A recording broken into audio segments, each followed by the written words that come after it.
सुप्रभात बच्चों, कक्षा 6वीं की हिंदी क्लास में आप सभी का स्वागत है।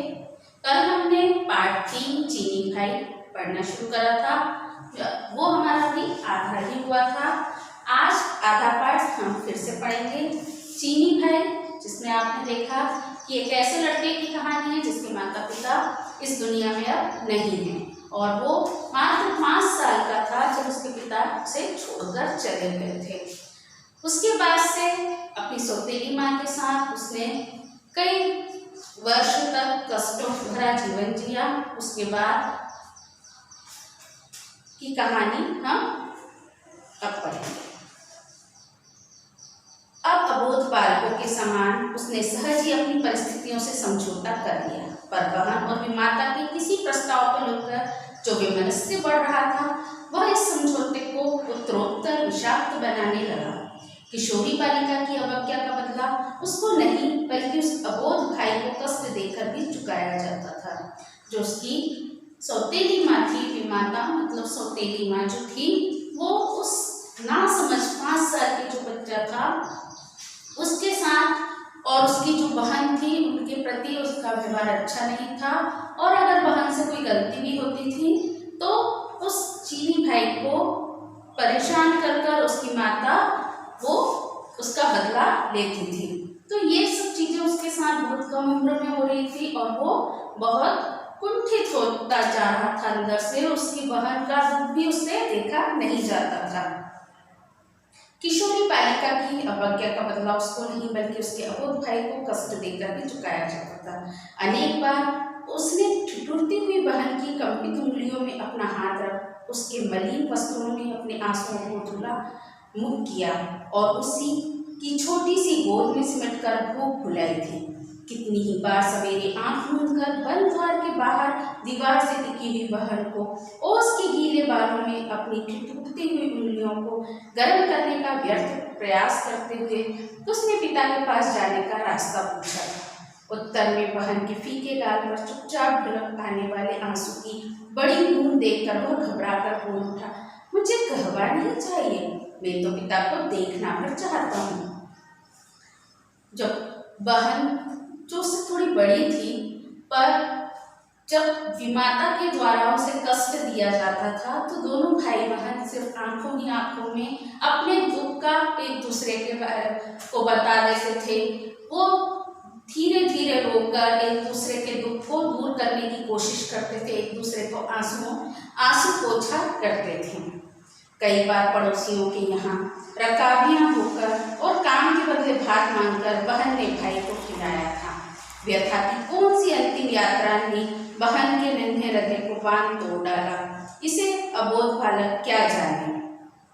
कई बार वो बहन अपने जब भूखे भाई को देखती थी तो अड़ोस पड़ोस के लोगों के यहाँ कप प्लेट धोकर काम करती और फिर उनसे भात मांगती, चावल बना हुआ मांगकर अपने भाई की भूख मिटाती थी और वो अंदर ही अंदर रोती रहती थी। लेकिन ये सब चीज़ें उस समय नन्हे चीनी भाई को समझ में नहीं आ रही थी। पर एक रात उसने बिछोने पर लेटकर बहन की प्रतीक्षा करते करते आधी आँख खोली और विमाता को कुशल बाजिका की तरह मेली कुचेली बहन का काया पलट करते हुए देखा। उसने सूखे होंठों पर विमाता की मोटी उंगलियों ने दौड़ दौड़ कर लाली फेंकी। उसके फीके गालों पर चौड़ी हथेली ने घूम घूम कर सफेद गुलाबी रंग भरा। उसके रूखे बालों को कठोर हाथों ने घेर घेर कर संवारा। तब नए रंग में वस्त्रों से सजी हुई उस मूर्ति को एक प्रकार से ठहरती हुई विमाता रात के अंधकार में बाहर अंतर्निहित हो गई। और एक दिन उसने जब अपने बहन का इंतजार कर रहा था रात को कि अब वो भी सोने आएगी, लेकिन बहन को तो विमाता ने तैयार करके कहीं और ही भेज दिया था।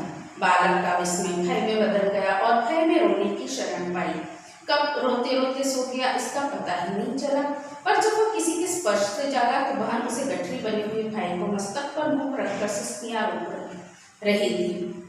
उस दिन उसे अच्छा भोजन मिला, दूसरे दिन कपड़े, तीसरे दिन खिलौने। बहन के दिनों दिन विदर्ण होने वाले होठों पर अधिक गहरे रंग की आवश्यकता पड़ने लगी। उसके उत्तरोत्तर फीके पड़ने वाले गालों पर देर तक पाउडर मला जाने लगा। अब बहन को पता नहीं कहाँ भेजा जा रहा था, लेकिन धीरे धीरे उनकी स्थिति में सुधार होने लगा और उन्हें अच्छा अच्छा कपड़ा, अच्छा भोजन मिलने लगा। पर एक दिन बहन लौटी ही नहीं। सवेरे विमाता को कुछ चिंतित भाव से उसने पूछते देख बालक सहसा किसी अज्ञात भय से सिहर उठा। बहन उसकी एकमात्र आधार बहन, पिता का पता न पा सका, पर अब बहन भी खो गई। जैसा था वैसा ही बहन को खोजने के लिए गली गली में मारा मारा फिरने लगा। रात में वो जिस रूप में परिवर्तित हो जाती, उसमें दिन को उसे पहचान सकना कठिन था।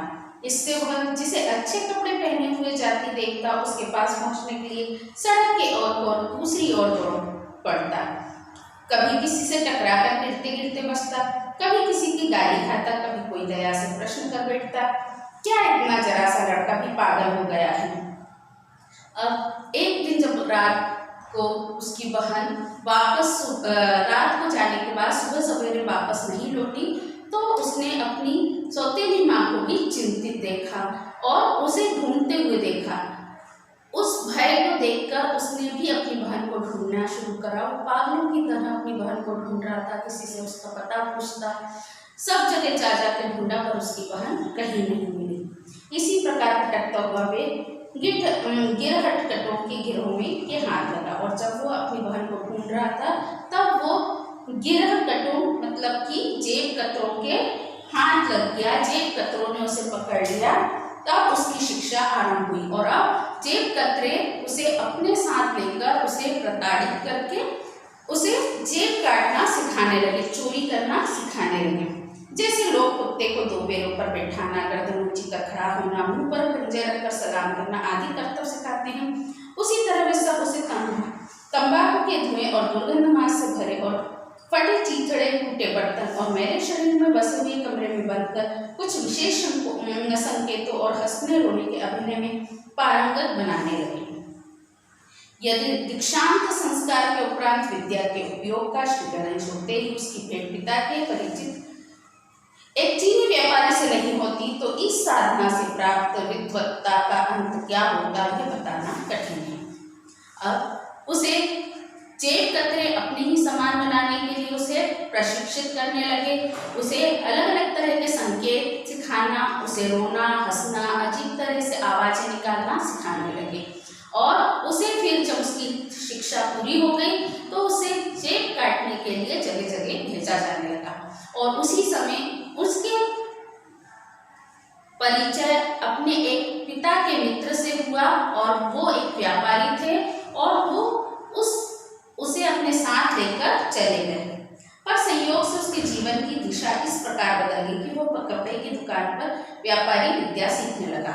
और जब पिता के मित्र जब उसे अपने साथ ले गए, तो वो अपने व्यापार में के गुण उसे सिखाने लगे। उनका कपड़े का व्यापार था, और अब चीनी भाई को भी वो कपड़े का व्यापार सिखाने लगे।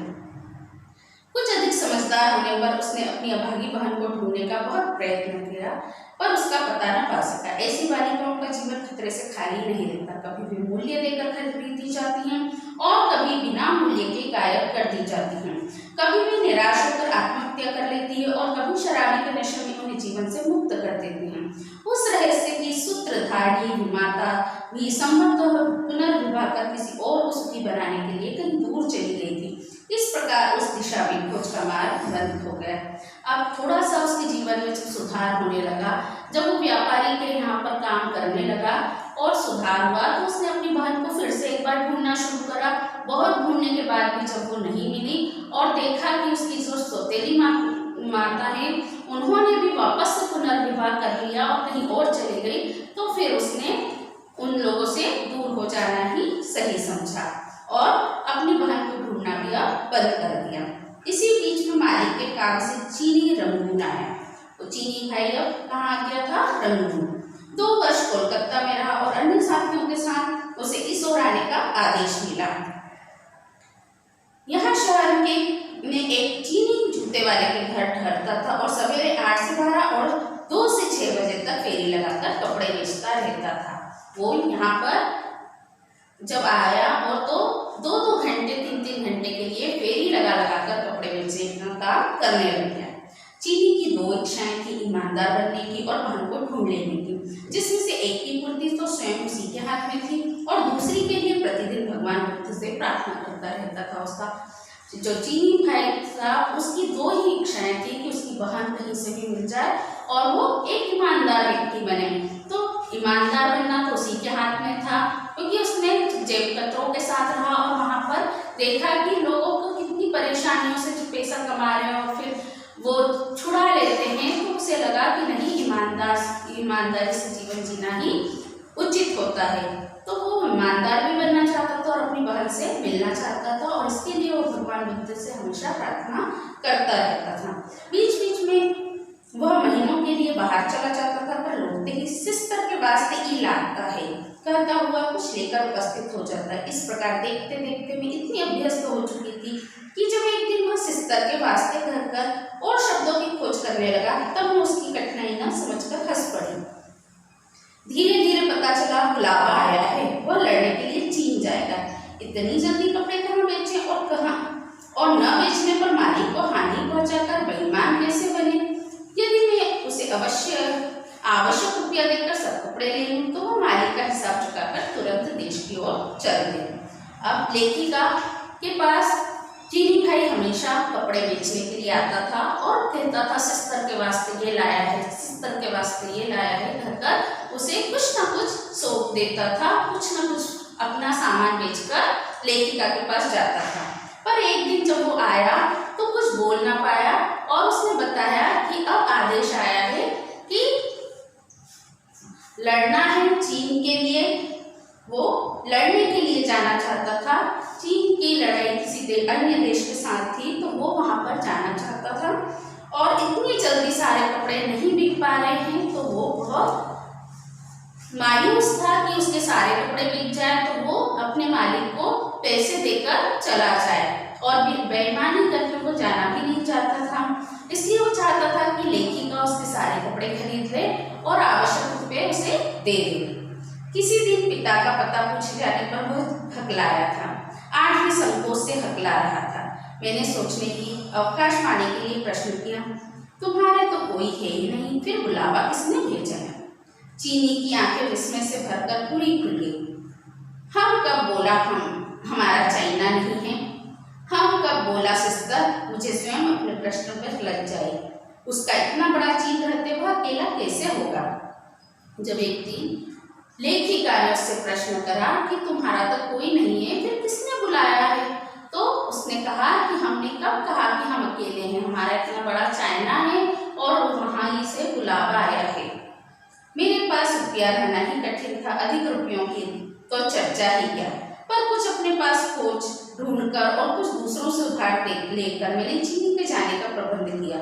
मुझे अंतिम अभिवादन कर हम चंचल पैरों से जाने लगा। तब मैंने पुकार कर कहा, यह गश्त तो लेते जाओ। चीनी सहज स्मित के साथ घूमकर सिस्टर के वास्ते ही कह सका। शेष शब्द उसके हकलाने में खो गए। और आज कई वर्ष हो चुके हैं, चीनी को फिर देखने की संभावना नहीं। उसकी बहन से मेरा कोई परिचय नहीं, पर न जाने क्यों वे दोनों भाई बहन मेरे स्मृति पटल से हटते नहीं। लेखिका ने चीनी भाई से सारे कपड़े खरीद लिए और उसे कुछ न कुछ किसी से उधार पैसे लेकर उसको रुपए दे दिए। और जब उसने कहा कि अपना गज, अपना नापने वाला यंत्र जो है वो लेकर चले जाओ तुम, तो उसने क्या कहा, ये सिस्टर के वास्ते है। वो सिर्फ अपनी बहन को कुछ न कुछ देकर जाना चाहता था, इसलिए उसने सिस्टर के वास्ते बोलकर और बड़े वहां से होकर वहां से चला गया। लेखिका इतने सालों बाद दोनों भाई बहनों को याद कर रही हैं और वो उनके मन से, मस्तिष्क से नहीं निकल पाती है कि उस चीनी भाई का जो करुणामयी कहानी थी उसको वो अपने मन मस्तिष्क से नहीं निकाल पा रही हैं। चीनी की गठरी में से कई थान में अपने ग्रामीण बालकों के कुर्ते बनाकर खर्च कर चुकी हूँ, परंतु अब भी 3 थान मेरी अलमारी में रखी हूँ और लोहे का गज दीवार के कोने में खड़ा है। एक बार जब इन थानों को देखकर एक खादी भक्त बहन ने अबोध आपेक्ष किया था, जो लोग बाहर विशुद्ध खद्दर धातु होते हैं वे भी विदेशी रेशम के थान खरीद कर रखते हैं, इसी से तो देश की उन्नति नहीं होती। तब मैं बड़े कष्ट में हंसी रोक न सकी। वह जन्म का दुखियारा, मात्र पितृहीन और बहन से बिछुआ हुआ चीनी भाई अपने समस्त स्नेह का एकमात्र आधार चीन में पहुंचने का आत्मसंतोष पा गया है। इसका कोई प्रमाण नहीं, पर मेरा मन यही कहता है। लेखिका कहती है कि वो जो गट्ठर जो उन्हें देकर गया था, उसमें से वो भी गरीब ग्रामीण बच्चों के कुर्ते सिल कर उनको दे चुकी हैं। फिर भी कुछ 3 थान उनके पास रखे हैं। और कई लोग बोलते हैं कि इस तरह के विदेशी कपड़ा हम क्यों वापरते हैं, विदेशी सामान हमारे पास क्यों है, हम तो अपना देशी खद्दर वापर सकते हैं, उसका उपयोग कर सकते हैं। लेकिन वो उन्हें कैसे समझाए कि ये वो खुद उपयोग नहीं कर रही हैं, ये तो किसी की उन्होंने मातृ पितृ जो हीन है, जिसके माता पिता नहीं, ऐसे व्यक्ति की उन्होंने मदद की है। तो इस कहानी से हमें यही शिक्षा मिलती है कि एक बच्चे के जीवन में उसके माता पिता की क्या भूमिका होती है। वो बहुत ही अहम भूमिका निभाते हैं, क्योंकि जब अगर वो नहीं होते हैं तो कई कष्टों का सामना बचपन से ही उन्हें करना पड़ता है। इसलिए हमें अपने माता पिता का हमेशा आदर भाव करना चाहिए और उनका सम्मान करना